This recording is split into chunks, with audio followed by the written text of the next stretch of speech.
recognizing that what we look at as our downfalls is actually propellers. It's actually stepping stones. The mess is a message. Absolutely. The pain is fuel. Absolutely. The problem is an opportunity. Absolutely. And that is how we need to look at things, because in there, that's where the beauty of life is.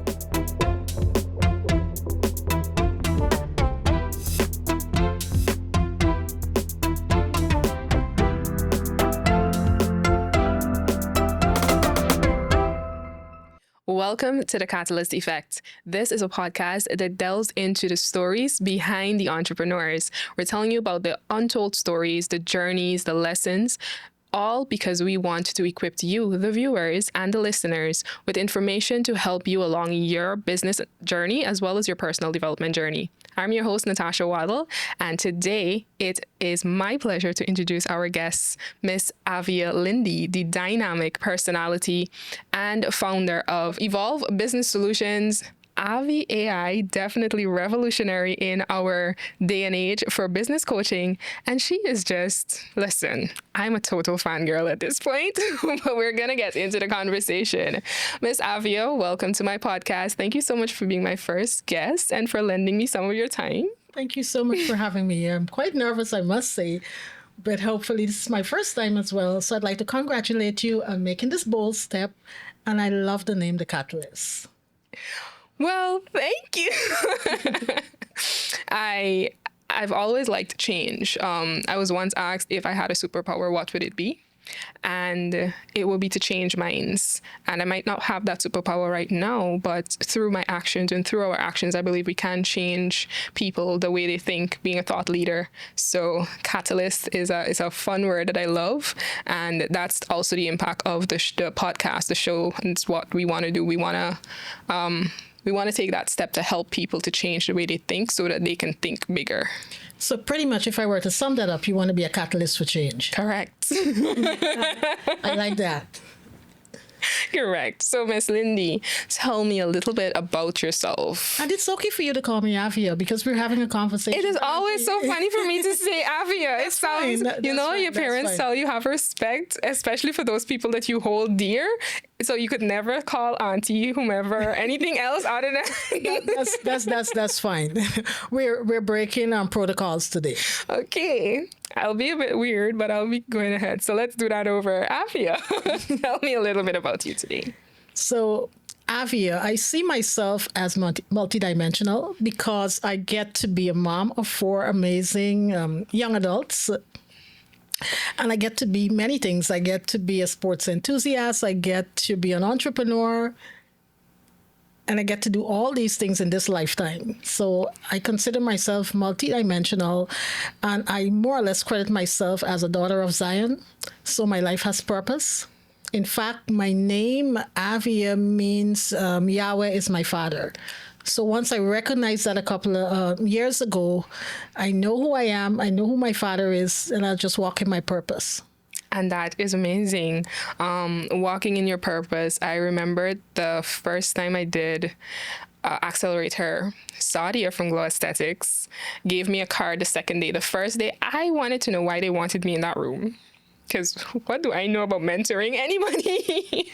And she wrote me a card that I placed on my desk. Even to this day, it says, walk in, step in your purpose. And I was like, what purpose is she talking about? But I must say, I look back at it today and I understand that in order for you to truly live, it must be through a purposeful life. So absolutely, it's amazing. Absolutely. And it's kind of an evolution. And pretty much that's why I pretty much came up with the name Evolve, because we evolve and we're evolving on this journey. It doesn't matter what stage you're at, what age you're at. Life is an evolution. It truly is. So tell us a little bit. I know when we were first introduced, I remembered myself when we were first introduced to Avia Lindie. It was as general manager of Metro. Actually, it was CEO. CEO, my apologies, of Metro. And I didn't know you at that time, but that was the introduction. And then I got to meet the person and interact with the person, and I got to know, who I respected as Miss Avia, but I'll say Avia. Right. Tell us a little bit as to what that journey was like, evolving from CEO of such a multi-dimensional company to evolving into your own brand. So pretty much how it started, if I were to do a little backstory. So I actually started my journey in leadership as a teacher. At the age of 17, I taught Spanish and integrated science to forms 1 to 3 students in New Amsterdam at Berbice Educational Institute. I didn't know what the heck I was doing. I just did it out of obedience. You know, your mom is like, you're out of school, you got to find something to do. Yes. And I didn't want to be a teacher because my grandfather was a headmaster. So there was so much discipline around you. Hell no, that's not one of the career paths. I actually wanted to be a medical doctor because my mom was a staff nurse midwife and my dad is a dispenser, a retired dispenser as well. So I wanted to be in the medical field. So for me, I found my journey. It's like I was pushed into rooms and areas that I did not sign up for. So early on, I recognized, so I became a teacher. Then I got this opportunity to become a travel agent. I'm also a trained travel agent by profession.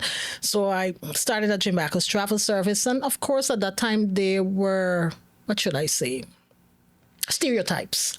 Okay. So if you looked a certain way, certain industries you can be in. Definitely, back in the day, that was not an industry that would have fit my profile. Okay. However, I got into the room. I grew pretty quickly in terms of management and leadership. I became a manager while I was about 20 or 21 years old. So hence, fast forward into Evolve, I figured that if people are empowered, it has nothing to do with age. And I'm a firm believer that young people can take up prominent roles in any given status or situation or role in life. And we should allow them to, because sometimes it's not everyone's journeys that you have to wait until you meet to 40 or 50 to do certain things. So I think I was more or less breaking stereotypes. I didn't realize it. So I became a travel agent, moved up pretty quickly, became the manager, ended up dealing with challenges with the company losing its IATA status. So that is when I learned that I'm a problem solver, that I can fix any problem. And problems or challenges, I would like to say, when they show up at your doorstep, it's because you're equipped to handle them. So you don't shy away. Anything that shows up in front of you, as a challenge, you're equipped to deal with it. That's why it's in your orbit. So I've learned that. I had to learn that pretty early. So I had to learn to figure out how I'm going to solve and hurdle over all these challenges that is coming my way. So at some point, I spent about 5 years in that role. Then I left Guyana, and then I came back and started my life all over again. So I'm accustomed to starting over. It doesn't faze me. So I've done it a couple of times. I probably can share a few tips and starting over.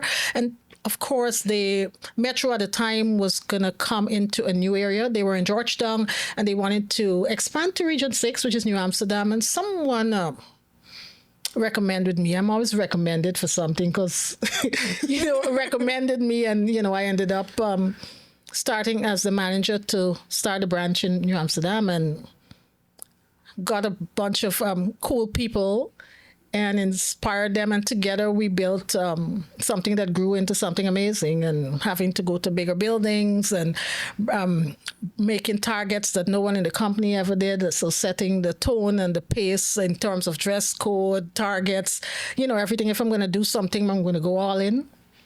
10 toes, 100%, give it my all. If I don't want to do something, then I won't touch it.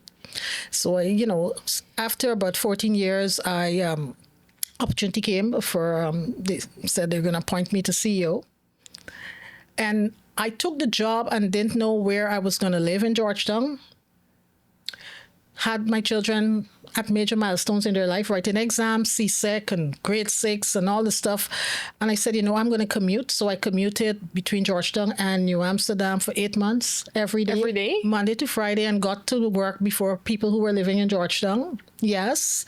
It's, anything you set your mind to do, it's about a mindset. And the first thing I told myself, it's like people in other countries commute on a train, a bus, 4 trains, 4 buses. To commute from Berbice to Georgetown is maybe uncharacteristic for persons in Guyana, but it's not impossible. It's totally doable. So I did it. And that's pretty much how I got to there. I spent about 7 years in that role. I recognize, that even if when you work for a company, it has a certain type of a culture that you would claim and meet, and sometimes you're not able to transform it into the direction you would want it to, of course. But I figure if I'm able to venture out on my own, then I can build that and shape it in the way I want it to shape it. And then came Evolve. And then came Evolve 2:00 one morning. I got the name, I got the core values and the vision at 2:00 one morning. I think it was in 2000, and I wrote them down in my phone. I wrote the notes down in my phone.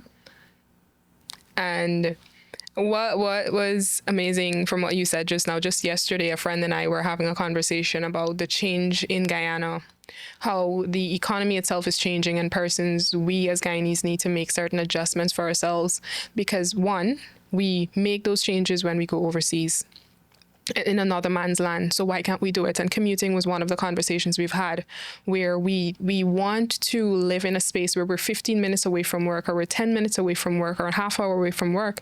We're not willing to commute for 2 hours. But if we go to the US, we're going to commute from New York or 2 hours by train, 1 hour by bus to go to a job, and then leave there and commute to another space to go to a second job. Yes. Then commute the 2 hours back home. But we're not willing to do that in our own homeland, where it is something that is becoming necessary because of the housing, because it was a real estate agent that I was speaking to yesterday. Yes. So we were having that conversation. And it shows a commitment that to you, the person, the personality. Commuting from New Amsterdam to Georgetown, that shows character. That shows exactly how much you wanted the job. And I'm pretty sure in the eyes of the owners, it was something that was appreciated because you have other options. Why would you go through that in order to stick with that job? So pretty much you do what you have to do and you have to do it pretty much. It's I don't see it that it required lots of thought. It's just another challenge. And I like challenges.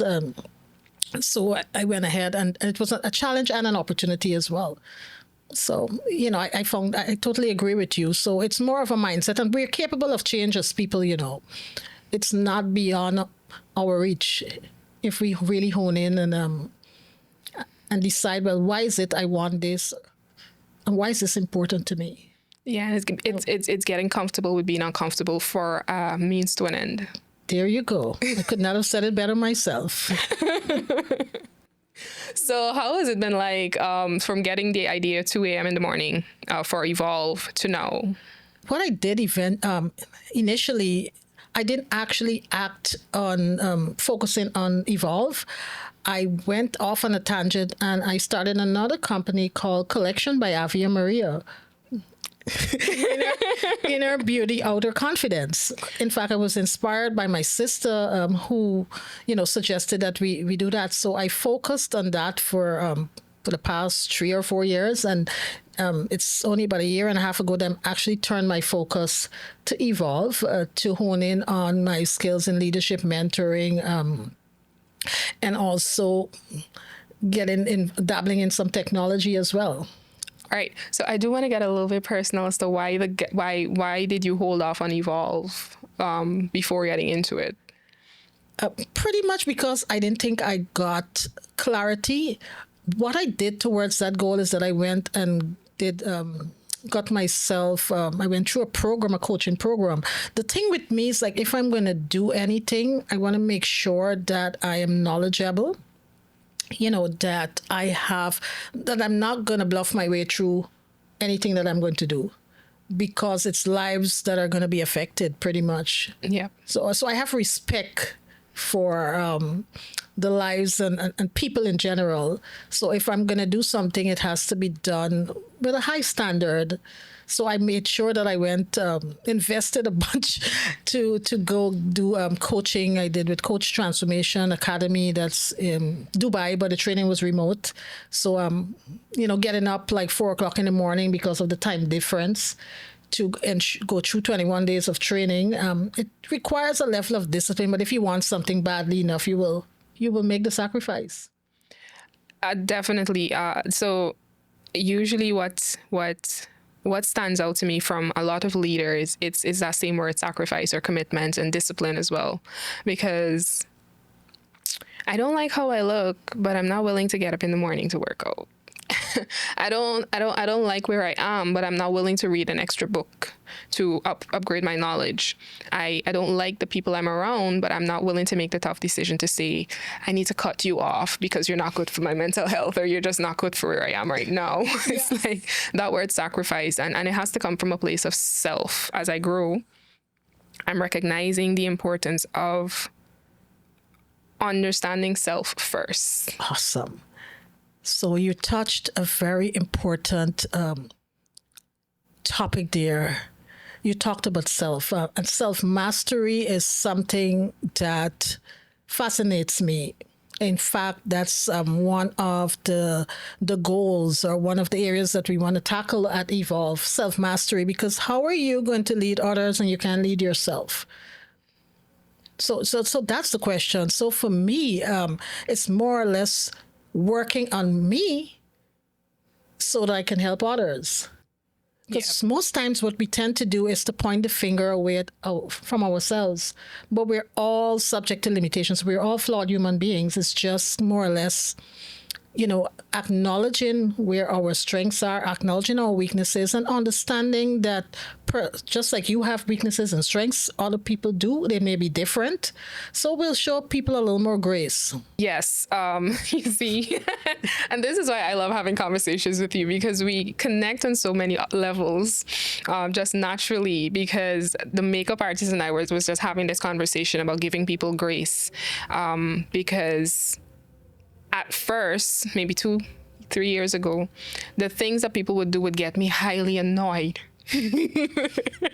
Now I understand that they might not have been privileged enough to be exposed to what I am exposed to, or to be around who I am around, or to have the mind that I have, where I'm able to be an alchemist and turn gold from messes, right? I'm able to turn a mess into a message. Some people get stuck in the mess. Yes. And they just react from a messy space, and they just bring mess around. And that's because they're stuck. Yes. They haven't been able to grow up out of that. Yes. And as a person who is able, or the people who are able to recognize that we are privileged enough to cope with a level of stress and embrace challenges on a certain level, we need to give those people grace. Yes. We definitely need to, because sometimes they honestly don't know, or they just don't have what it takes to change. Capacity, that comes to capacity. It's like sometimes we assume that because we're able to hurdle over a challenge, or we're able to find solutions, that another person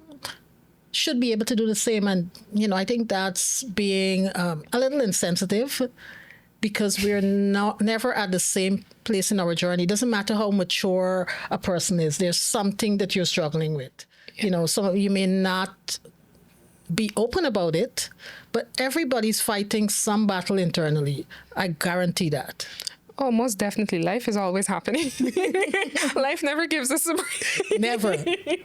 It happens all at once, multiple things stacked on top of each other, and you have to figure it out. Life is just a personal development plan that says the fittest of them all will make it out, or will make impact. Pretty much, I see life as a roller coaster. It's like the more, I call it myself a hurdler, because everything that comes my way, I just keep hurdling over it. Yeah. When I was about 22 to somewhere around 22 or 24, I was like, who told you? I looked up one day and I was like, who told you to sign me up as for the strongest soldier camp? I never asked for this.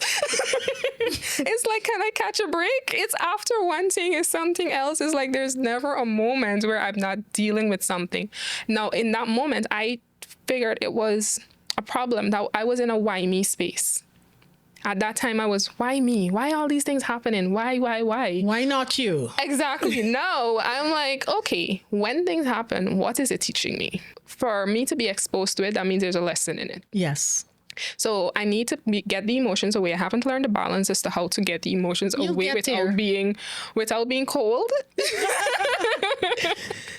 So for me, it's to get the emotions away, to deal with the the lesson, look at the lesson, look at the problem, break it down, analyze it, so I can understand what the lesson is inside of it. So now when I get a problem, I'm like, okay, I appreciate it. What's it teaching me? I sometimes beat myself up. I don't give myself the grace that I speak of a lot of times. That's all right. Right? And because now I know that there's a lesson in this, and I want to find the lesson. Not recognizing that you just sometimes have to allow it to go on. Trust the process. Trust the process. The lesson will present itself eventually. Yes. You're open to it, so it will find you. This thought just popped into my mind. It's like when the student is ready, the teacher shows up. Yes. Yes, they always show up. And, it's like you saying, I want a cake. And God gives you butter, sugar, a mixing bowl, and all that. And you're like, I said I want a cake. He gave you everything to make the cake, but you want a cake. So you pretty much, that's when you think life is about shortcuts. I've had to learn that the hard way. Shortcuts are messy. It's best for you to stick it out the long way than the shortcuts. Trust and believe. Yes. Trust and believe. Totally agree with you. It's just something. And, I love your business name, Evolve, because I can relate to it. Life is definitely evolutionary. It is definitely a space where you have to, and Evolve just reminds me of my favorite book, which is The Alchemist. Every time I feel troubled, every time I feel like I'm in a place where I can't figure things out, I go back and I either read the book or I listen to the audiobook, reminding myself that he was in the answer, but he had to go out on this journey to develop character to recognize that he was in the answer already. Wow. That's powerful. I think I can't remember the author is Coelho or something. Something like that. Yeah, something Coelho, but I would The Alchemist, read some of his quotes, and I think it's really a great book. It's pretty much amazing. So you were mentioning previously about Avia. Yes. So I kind of met Eldon Marks, who's an amazing human being. He actually mentored my son as well, who is who's a software engineer. So he actually built a platform called True Self, which is more or less an artificial AI agent that is human-like, which the voice, like in Avia AI, which is a micro-learning agent. I know many people may have been thinking that it's similar to ChatGPT, yes, but it's not the same. It's an agent is one that is trained to do a specific task. So, there are artificial agents that are specialized in making music or doing images. So Avia AI is trained to more or less for different use cases. So you can actually do onboarding. Let's say you have tasks that are repetitive and you have staff doing that. You can't totally depend on them 100% to get it done. Like persons calling in to frequently ask questions about your company. So the agent can actually do that. Okay. So agent is like another member of your team, but they have different use cases. So the agent can also do like micro-learning training, like in customer service. I think that was one of the reasons I wanted to have that use case because of what is happening in Guyana. And basically our brand is out there and we should be able to demonstrate high levels of customer service because we're having lots of persons flocking into Guyana. So, and of course, training is also very expensive. Not that companies don't want to do it, but it's an expense that sometimes they can ill afford, although it's necessary. So here is where like a micro-learning agent can give you bite-sized learning and it can be tailored to your organization. If it's FAQs, onboarding, anything that is monotonous, it can also be integrated into if you have a platform. And also the beautiful thing about Avia AI, it speaks over 40 plus languages. So because Guyana is a melting pot and we have diverse ethnicities here in the workforce, we have to find a way so that we don't have communication sensitivity issues. So having a tool like that integrated into your workspace would more or less help to onboard persons of a different language. They can learn about the company because it can be translated into Spanish or French or whichever language. I know it's kind of like very revolutionary and most people don't understand. So most of what I've been doing is try to create awareness so people understand and kind of like sharing how the agent reacts. And it's pretty much accessible on WhatsApp. So the agent is another WhatsApp number, that someone who you can send a voice note to and talk to you. And then there's the web access, which you can access on the web. And there's also a dashboard, so it gives you data analytics. So you pretty much can have a report. And data in this day and age is golden. It's golden. It's golden. So pretty much that's it. I tell my team a lot, and they probably are very annoyed when I say, did you capture the data? Did you have the information? Yes. Because it's not that I don't care about the other things, but the data tells me a story. That story is what I want to pay attention to. Yes. That trend is what I want to pick up on. So data mining, it's really and truly one of my passions. That's interesting. Really and truly. That's great. One of my passions. So I love that Avia, I can do that because... And I like that you are revolutionary in a space where we are not as open to it. So you're basically breaking another ceiling down. Pretty much. Because, Guyanese, we're still very stuck on a WhatsApp, calling in person, people doing business. That's how we prefer to do business. But we do have some challenges there, meaning we have a workforce challenge. Yes. We have an attitude challenge in the workforce that is available. Yes. And we also just have challenges where sometimes the business owner themselves might not understand culture as yet. They understand how to make money, but Yes. don't understand business culture and business building as yet. Yeah, that's brilliant. And dealing with cultural sensitivity, because here's a melting pot, as I said before. We have diverse cultures. Guyana has not experienced anything of that nature before. We're accustomed doing things a certain way, but it requires acceleration in the way we think, in the way we operate, and that's where technology comes in. It's like my son would say, he loves technology because it can solve real world problems. And it's not this fantasy as we may think it to be, because I'm not dealing with the actual technical aspects. We have experts dealing with that, but I just figure that I could create a solution that will be a catalyst that will also be easy to scale, because you can access the agent from any part of the world. So you're not just creating a solution for a market that is not ready to embrace technology very much at that level. I understand that. But those who are willing to at least take that bold step and join me on that journey and transforming, creating, empowering digital transformation in Guyana, and I'm sure, I'm very optimistic that it will take on but a life of its own.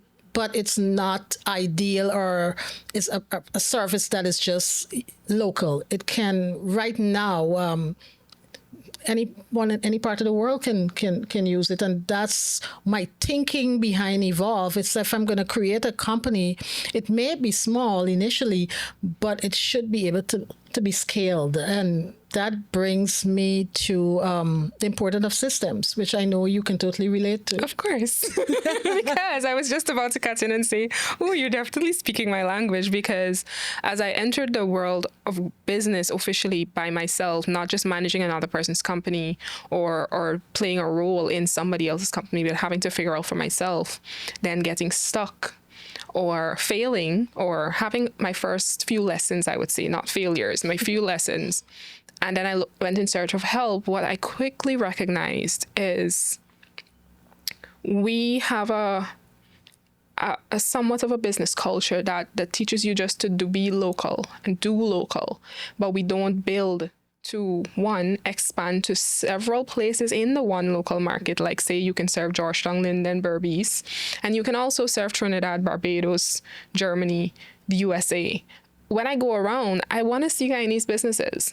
But in order for us to do so, we have to, one, set the right foundations in place, which is the systems. Absolutely. We have to be able to not build our businesses as franchises, but use the model where we can pick up the business and place it in a new space and have it function as the home, the headquarters. Because You are not the business. And it's an ego thing for us, the business owners. I'm sorry to tell you, you are not the business. Call it like it is. It's not about you. Remove your ego. Yeah. It's not about you. And I had to rip. That was hard for me to do, to have to say, you know what? You know what my biggest challenge in this business is? It's me. I am the problem. So you want to do everything, right? I am the problem, right? I had to recognize that if I'm to, one, practice what I preach, then I need to remove myself from the operations. I need to remove myself, and I need to allow the systems that I've been building to work. For as long as I am there, I don't test the systems. Exactly. So you've evolved pretty much from being one that feels the business revolves around you, but instead now you're allowing the systems to be the business. Yes. So being realistic, many entrepreneurs are not there yet because nobody wants to. Writing systems or putting systems in place is the boring part. They don't like the part with having systems. And I recognize if you are the main resource and if you don't have systems and you want to hire people, what is there for them to guide them so that you can step away? So I'm not there yet. That's why I'm on the journey of implementing the GYS 901 2024 quality management system. And, so that's like the foundation. Yes, and that is the important part. So this just leads right into the conference that I'm about to have in March, regulations and beyond, because that is the conversation that we want to have. I know when it first hit, social media persons thought that, regulations and beyond is just about NIS and GRA compliance, but it's much more, because compliance is a culture. Compliance is more than a certificate, because I know a lot of companies that have compliance to the level of 9001 certificate, but I can't feel it when I walk into their business places. So the culture isn't there. They have the certificate, but they don't have the culture.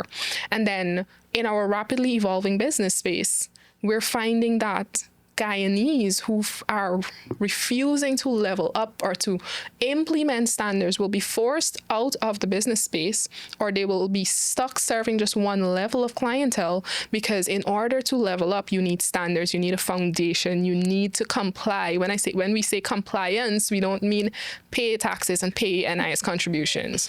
We mean be compliant to international best practices. Brilliant. That's what we mean. That's what the compliance conversation really is about. I can see you're very, very passionate about compliance. I think what we have to take a step back and to look at it's the culture. And change doesn't occur at the pace we would like it, because if you're comfortable, and most of the businesses, they grew the businesses, they're successful, they're legacy businesses, they've been around for a number of years and they've done business a certain way and they were successful. So now you're telling me that I have to change the way I operate and I've built a successful business just doing what I'm doing. And so it may not be a fit for everyone, but those up and coming businesses that are now growing, it's important for you because you're operating a different landscape. You don't have that legacy to build on. Correct. So it means that it's important, these conversations that you're having and the advocacy. And I think this is the first compliance conference we're going to have here. It is. So you're pioneering something that's pretty important. I'm sure the GNBS and all the compliance agencies are going to be very, very happy to probably come on board and support. Yes, but it's a culture indeed. It is definitely a culture, because we do firstly need to change the way we think. That is our biggest problem. The other day I was like, I think Guyana needs, the old time phones that you could take out the battery. You talking about the ones that you dial with? No, like the cell ones? phones back in the day where you could pull out the battery when it was giving you trouble and just power shock it. Sometimes I feel when it comes to our culture, when it comes to our culture in Guyana, you can just pull out the battery and give us a good power shock, because I feel that is our biggest problem. We can have fancy infrastructure, but if we don't have the right thought process and the right mindset, we're going to mess up the infrastructure. We're going to go nowhere fast. And that is one of my biggest fears for my country, that we are investing in everything else except our human resource and the way we think. Oh my goodness. Eventually, I'm sure eventually we will catch up, because the economy is accelerating and there are things side of Guyana that is pretty much going to force us to go into a certain direction, because Guyana is not an island unto itself. And in order to be competitive, we will have to make those shifts. Yes. So I'm not worried. What we don't get now, we'll get it later. Oh, yeah. So I posted on LinkedIn maybe a year ago, and I said that I knew, or less than a year, that I know my business is not going to be impactful or successful until another 5 to 10 years. And persons reached out saying that I was talking down to my business, or why do I have such light faith? And I'm like, no, it's the reality, because what I'm trying to impact, it's not getting you registered. I'm trying to change a culture, and I'm trying to get other people on board with me, because I can't do it alone. Correct. I'm trying to get the right people, the right players on board to say, hey, if we want to change our country, these are the things that we need to do. Let's find the solutions. We complain every day. I scroll Facebook and I get so annoyed with us. Like, why are we always complaining? We're almost always complaining. And we have a choice. Yes. We have a choice. We can either complain or we can get together and find do solutions. Yeah. So hopefully we have, more of these conversations. And that's why it's so important for you to be intentional about the spaces that you're in and the persons in your orbit. And that's why it's important to have like masterminds, where you have people, not people, of course, but people of like mind that can, who your goals and your dreams and your passions align, so that you can move these important conversations forward. So, pretty much, I think what you're doing, I've been following you for a little bit. And I think what is so amazing is, I think transparency. Even with me, people say, you shouldn't say certain things. I said, well, I am the best person to tell my story. I don't want someone else to tell it. and mess it up. And, we have to understand that we're not perfect. Our struggles may help someone who is going through a similar challenge. So even the pitfalls you're having in your business, and you share them, it's going to shorten the learning curve for someone else who is probably having a similar issue. So for me, there's no gatekeeping on my side of the fence. I love that word. There is no gatekeeping over here either. One of the reasons that I decided to start sharing my story, even though, I'm a business mentor, coach, whatever, people come to me for business advice. And a lot of time I'm giving the advice and I'm there like, why are y'all coming to me? I'm a hot mess too. I'm a hot mess too. Why? What makes you think that I could help you? But I give the advice nonetheless, because my mind is built to solve problems. Correct. Right? So you can tell me the problem, and my mind is wired in such a way that as you're speaking, the wheels are turning and I can help you. Awesome. Right? I understand. But I found myself in a space where, when I was fresh in business or thinking about getting into business, all of the people that I admired, when I finally got into the spaces with them, I was disheartened to meet the personalities. Wow. Because I have been following you for all this time, and you're not who you portray yourself to be on social media. You're not who you portray yourself to be on these boards. You're not who you... There's so many people, older than, younger, we're saying males, females, and it's like the more I met them in person, I got to be around them, I'm like, okay, so it's just the personality on social media. Cool, I get that. But yes. Understand that I was following you. Yes. Understand that. And now I'm disheartened because I met the person and you're so far from what you preach. So I was like, you know what? I don't want people to think that about me. Okay. I don't want you to be following me and build a personality as to who you think I am, or translate my person. I will tell you exactly who I am. I am a hot mess too. Yes. I am an idiot. I am a good person, not a nice person. And you speak your truth to power. I will let you know who I am, because I know what it felt like to admire somebody and then be disappointed when I actually got to interact with them, that they don't stand on the values that they preach. And that's pretty much, that it's interesting that you say that, because what we don't do most times, we have to manage our expectations. Yes. It's important to manage expectations. We have to realize that social media, you can live a curated life. That's not your reality. And that's why, face-to-face engagement or meeting people, you get to feel the energy, and you're able to make a more informed assessment, I'd like to say, to of this. Is this the people that I want to be around? Yes. Do they share the same values like I do?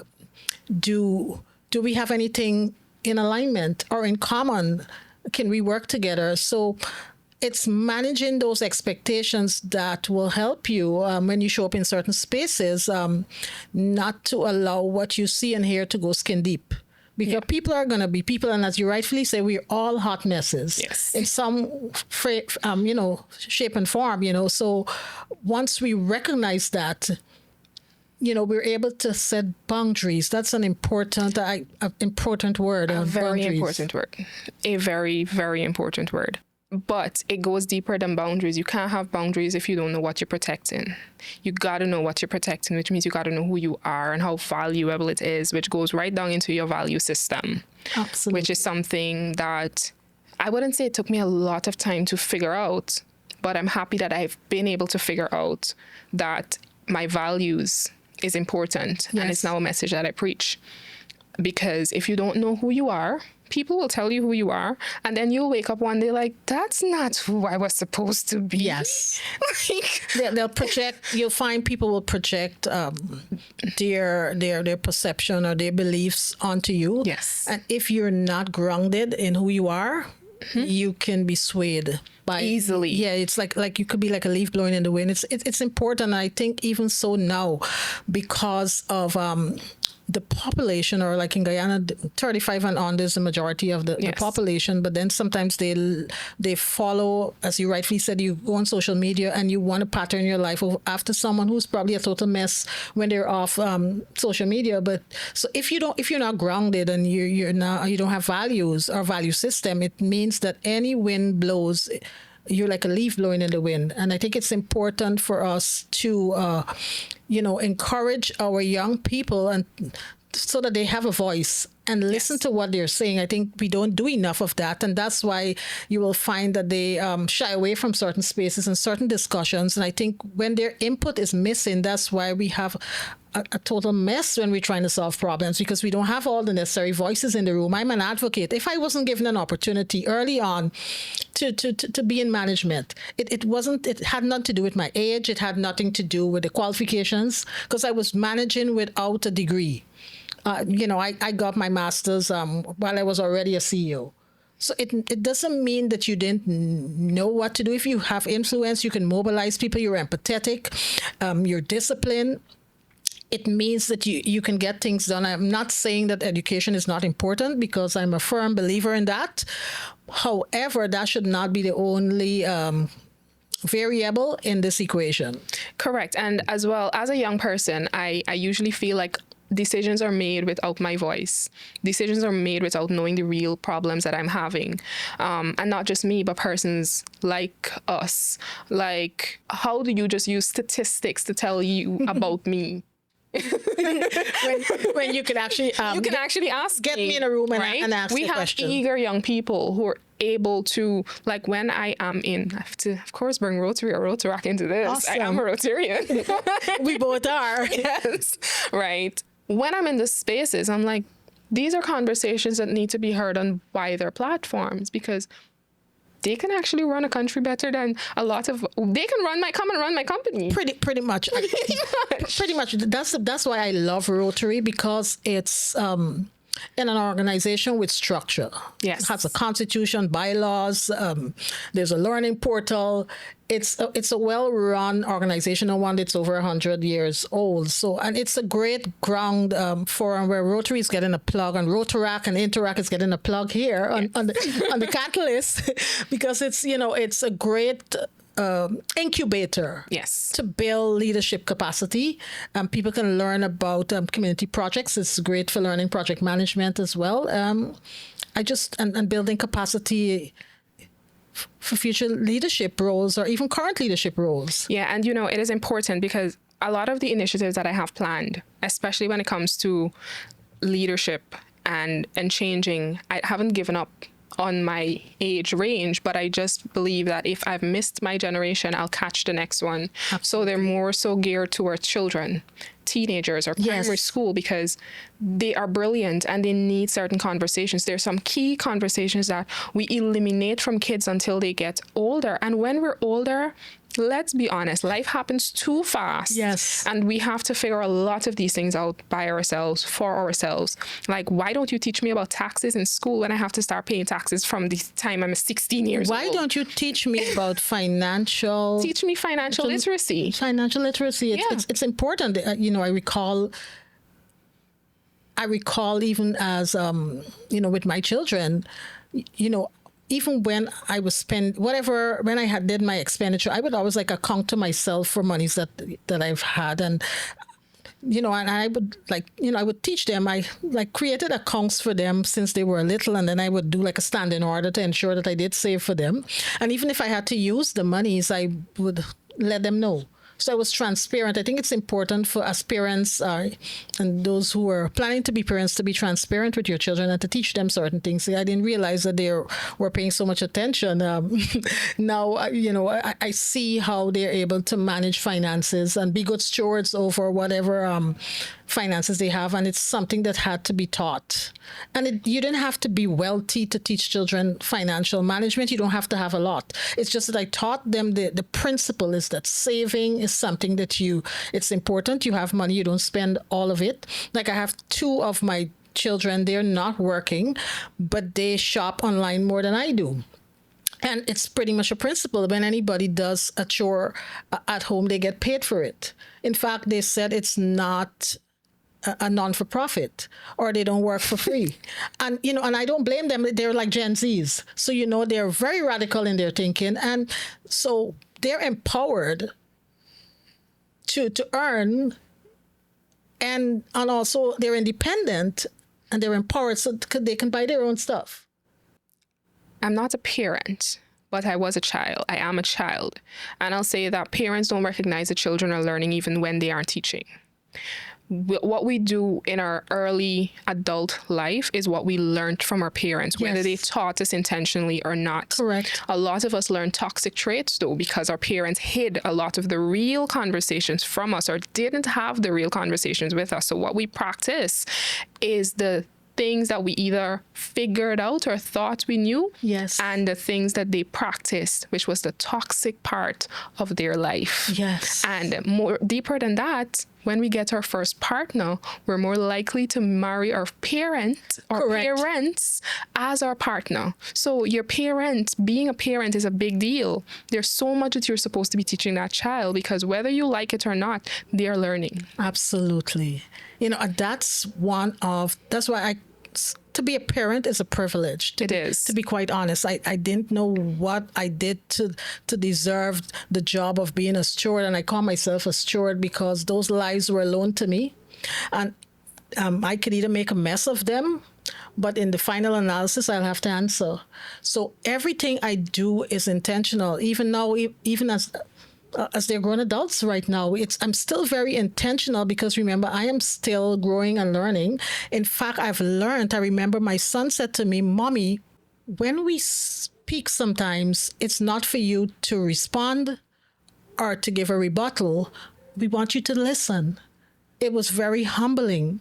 So I've learned to listen, and as a result, I've learned, because sometimes they grow up so quickly and we tend to think that they're not learning and, we are the authority on everything. No. Take several seats in an empty stadium and you can learn. Them. Because why are you sending them to school if you don't intend to learn because remember, some parents, a lot of Guyanese parents, did not have the privilege of going to school like we are getting. Yes. So allow your kids to teach you what's new, what they're learning. Yes. Have the conversations with them. Be open. And it's not just about being in control all the time. Ego. Put your ego to sleep. That's something very difficult in the context of our culture. Yeah. Because we have to understand that the generation, like I've been around 5 generations in my lifetime. I had my mom, which is one generation, and then I had my grandparents, which is another generation. Then I have my generation. Then, of course, there's the millennials and the Gen Z. So I find it very privileged. So what I've been doing is reconciling how different generations, how they think and how they operate. So I quite understand where they were at that time. And you do the best you can until you know to do better. That's what I tell myself. There's quite a few things that I do to kind of help me to avoid unnecessary conflict. And I'm like, where that person is, they're doing the best they can until they know to do better. And maybe I'm not the messenger to help them to get them out to that state that they're stuck in. So I'll just keep it moving. Recognizing people for who they are, deciding if you want to journey with them or you want to leave them to figure it out on their own, because that's also another important part. I don't need to help you. That's very profound, and that comes back to your ego, because I think most of the time we think that we can change people. I thought so. Too, I thought I could have changed my husband. And then I recognized that it wasn't my assignment. I did not create him. I didn't create myself. Why do I think that I have the Midas touch and I can change someone who don't even think anything is wrong with them and want to change in the first place? And that's why I don't force my children to do anything. I allow them to flow, because forcing people to do stuff is like manipulation. Yeah, but you can't force anybody. Change is a personal choice, and it has to be tied to something in the end. Exactly. Why am I changing? What's in it for me? Absolutely. Absolutely. You've hit the nail on the head. So, if you don't recognize, why, and that comes back to purpose. Yeah. Everything is premised on purpose. Yes.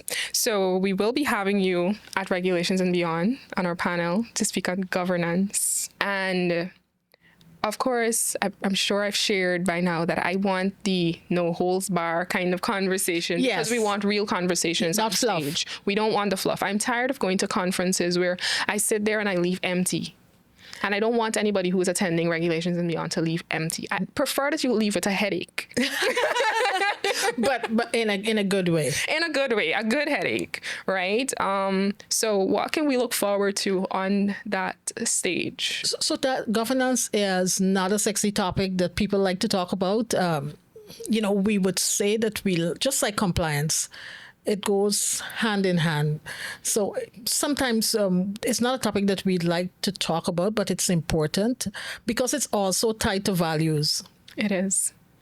Entrepreneurship is just personal development with a fancy tagline that if you do it right, you'll make money. Yes. That's all entrepreneurship is. It's funny how you phrase it, how you phrase it that way. So I think the conversation on governance is something that we definitely have to have. I know people may not be aware, but I also serve on the Caribbean Corporate Governance Institute as a director. And for me, I gravitate towards spaces that align with my values and that I see that are important.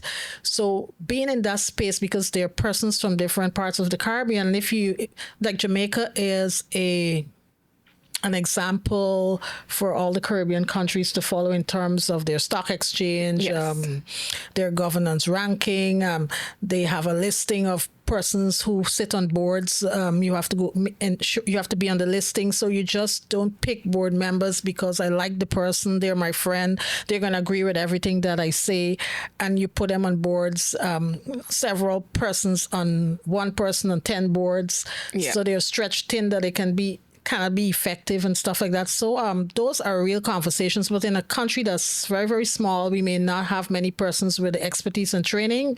And that's why the work you're doing is important.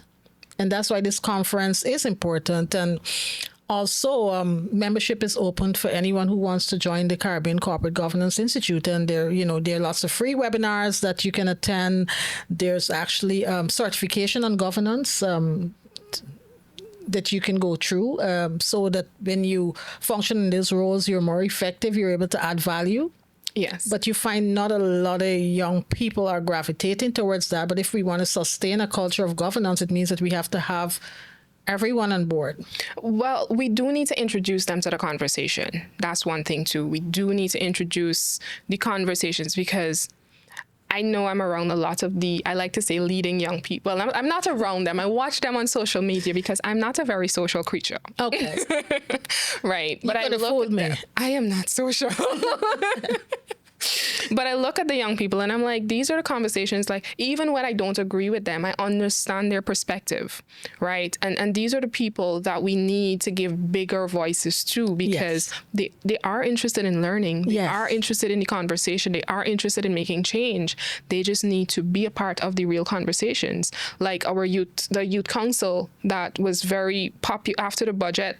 Everybody was asking, what is the Youth Advisory Council? Yes. And then we were bashed for asking, and we were told that, oh, maybe you weren't paying attention enough. No, why isn't this information on social media like everything else? Like we can look at the latest bacchanal, but we can't see the Youth Advisory Council doing work. And it is one of the spaces that those, I'm sure, young persons, if it is public, they will gravitate to it because we want to be a part of the conversation. Yeah, there's lots of good stuff that that happens here in Guyana, but I think sometimes we fall down on how the information is disseminated. I think that's a major issue. Another concern of mine is like stakeholder engagement. It's like you would know something is happening when it's already out there, but you're wondering to yourself, but I didn't have an opportunity to lend my voice to this conversation. Yes. Yes. So you're right about the Youth Council. And if we're talking about sustainable leadership, sustainability, it means that we don't wait until we want to make that transition. And then it's when we're scrambling or running around like a headless chicken to find solutions. So it's kind of setting the stage and building the foundation and grooming. And the young people want to be involved. Sometimes they would make suggestions and they're totally ignored.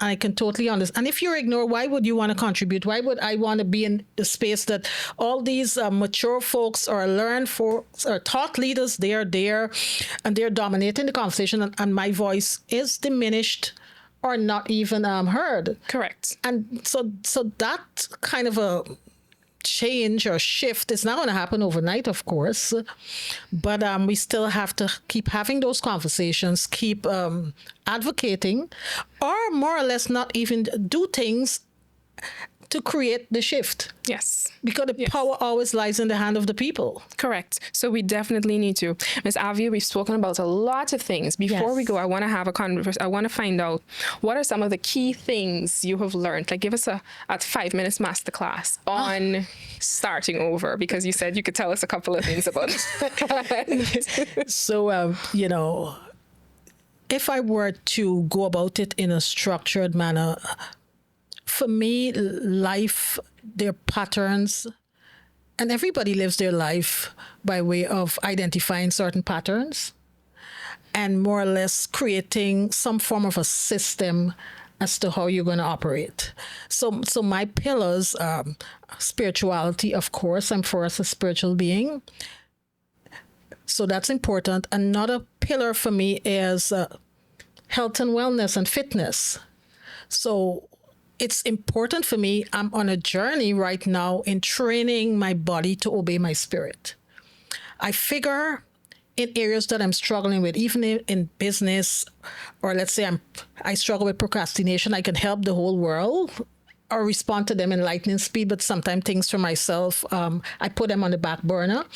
I was listening to Mel Robbins and Simon Sinek. They had a podcast. They have a podcast up on YouTube, and I was listening to them. And Simon said the most profound thing, and it resonated. He said, because I don't mind disappointing myself. There you go. So exactly. So having... focusing on, so I figure if I can train my body to obey my spirit, I can build that discipline to the point of mastery. It means I'll take that same strategy and transfer it into other areas of my life. As it relates to parenting, I took that job very, very seriously because I saw myself as a steward. I said, I'm privileged to be the mother of these 4 human beings. if I don't impact, how can I impact persons outside of my home if firstly I don't work on myself? And if I show up and be hypocritical, my children will see and they will know and they will call me out on it. Because they said, Mommy, we live with you. We know who you are. So for me, it's about being authentic and owning my strengths and my weaknesses. So it was important to focus on self, my spirituality, exercise, because I think that's something that most people struggle with. You know, you put it on a vision board and this is my new goal. Whereas if you want to change a habit, you have to replace it with something else. It's not as easy or automatic as we would think. So having the discipline to go to exercise 3 times per week and stick to it requires discipline and understanding. Why am I doing this? Like my why for exercising is that I'm saying that when my children decide to, go off and live their own lives, I shouldn't be a burden to them. Why should I be a burden to them? They have to be running behind me to take me to a doctor, running behind me because I have a crisis, because I didn't take care. I wasn't a good steward over this body that God gave me, that this is the only body I'm going to have to take me through life. And I was totally irresponsible. But then I placed myself in a situation where somebody else has to take on that burden. I don't think that is fair. As a parent, as a human being, it's not fair. And it's basic, simple principles that, you have to look inward before you look outward. And I think most of us don't do a lot of or enough of reflection. I think and I've learned that from the past generation. They're set in their ways. This is my way or the highway. It didn't work well for us because look the world that we are living in as a result of the choices the generations made before us. So we have that opportunity, and those of us who have influence and have people following us, we have a responsibility to not just practice what you preach. I like to flip the coin, to preach what you practice. So if you're going to talk about health and wellness, or you're going to talk about this is an area that I'm struggling with and this is what I'm doing to help me on that journey and being accountable and being transparent, at least you're being real. You're not showing up, as a hypocrite. Yeah. So pretty much, working, being disciplined, and it's like having my system revolves around doing certain things, so I have to do, if I'm going to exercise, if I'm going to pray. And another thing too, it's like life is about how you deal with obstacles and challenges. And what you think is meant for your bad, most likely it's meant for your good. That's right there.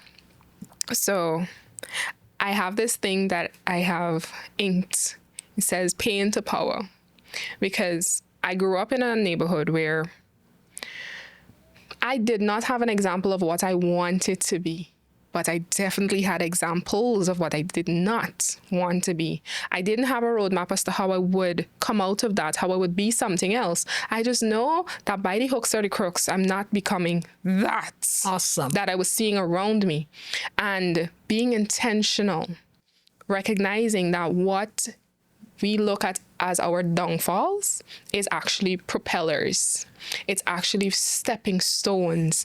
The mess is a message. Absolutely. The pain is fuel. Absolutely. The problem is an opportunity. Absolutely. And that is how we need to look at things, because in there, that's where the beauty of life is. It's in figuring the problems out. Yeah, unraveling. And learning the lessons. I'm happy that you talked about crafting your strategy based on what you saw, but flipping the script by saying this is what you don't want to be. And I can totally relate to that, because I remember as a manager in leadership, I had a mentor, that did things a certain way, and I see how it affected people. Very early on, I would recognize that people will gravitate towards me to talk to me, because they felt comfortable and they felt safe. So very early in my leadership journey, I said, these characteristic traits or these character traits are definitely what I'm not going to have in my toolbox, my leadership toolbox, because I've seen how the impact it has on others. And for me, I crafted something called my people-focused strategy, and people are not pawns to be used.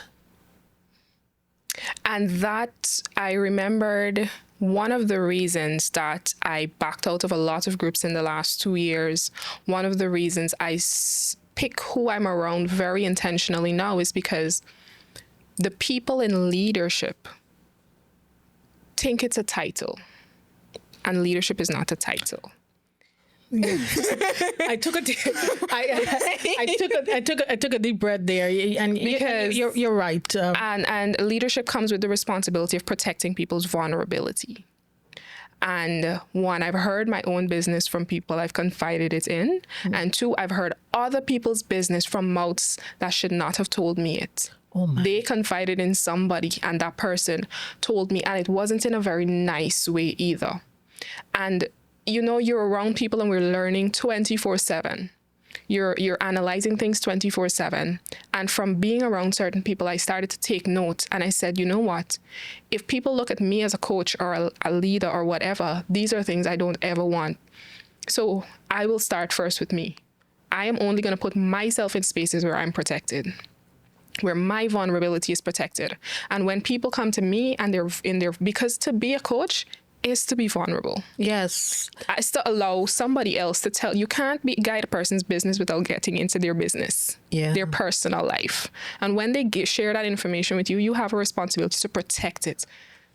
And coaching, it's called creating a safe space. Yes. For someone, and that's why,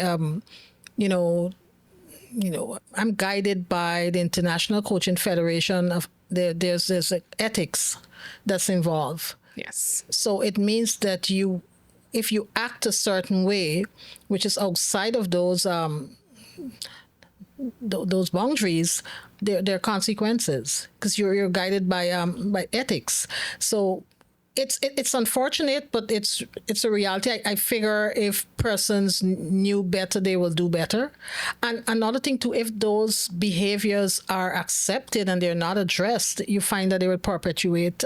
People may not speak up about it. We have a culture to where there are lots of ills in society, and people don't speak about it because that's what the previous generation did. They kind of hid a lot of stuff.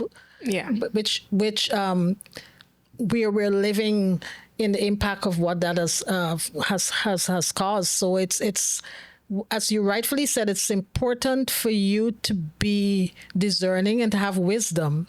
It's very, very important. It's not, you don't just show up everywhere just because it's an open space.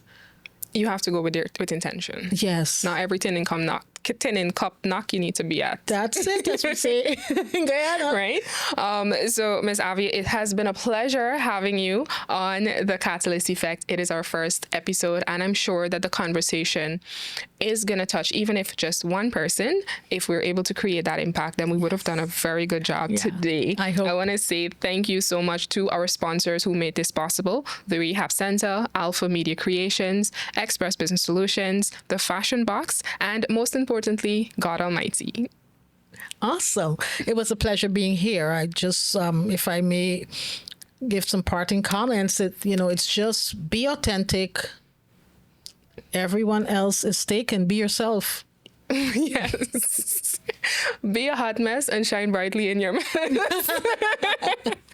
I mean, I do want to, of course, we look forward to having you at Regulations and Beyond. We will be sharing much information about that. For those who have been paying attention to Regulations and Beyond, we have pushed the conference by 1 month because it has taken on a life of its own, and now we have shifted the format. We are now going to have the morning session be just the panel discussions, as well as introductions and keynote speakers, and the entire afternoon, come ready to work. We're going to have 4 back-to-back workshops dealing with the key areas of compliance, so you will actually not just be given the information or the conversation, but you'll be given the tools and introduced to actually doing the work, so you can leave the conference with the tools you need to go back into your businesses and implement.